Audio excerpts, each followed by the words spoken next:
खेसारी लाल की याददाश्त बहुत कमज़ोर रहती है। अपने भाई से बहुत प्रेम करते हैं, अपने पिताजी जी से बहुत प्रेम करते हैं खेसारी लाल।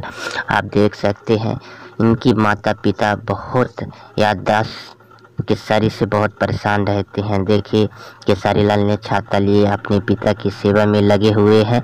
खेसारी लाल के पिताजी हैं, खेसारी लाल से बहुत नफरत करते हैं। इनकी माता और पिता किस तरीके से गुस्से में हैं खेसारी लाल, तो याददाश्त इनकी पागल हो चुके हैं। खेसारी लाल के दोनों भाई बाहर की ओर जा रहे हैं, खेसारी लाल ने पहुंचाने के प्रयास कर रहे हैं। और खेसारी लाल देखिए दोस्तों के साथ अपने खेल कूद में बिजी हैं।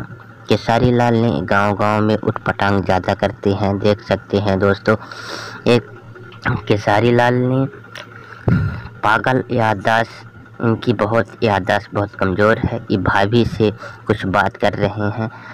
देखिए खेसारी लाल ने अपने भतीजी और भतीजे से क्या बोल रहे हैं। खेसारी लाल कहते हैं खेलने के लिए मैं भी जाऊंगा। यह खेसारी लाल ने साइकिल को किस तरीके से सप्लाई कर रहे हैं।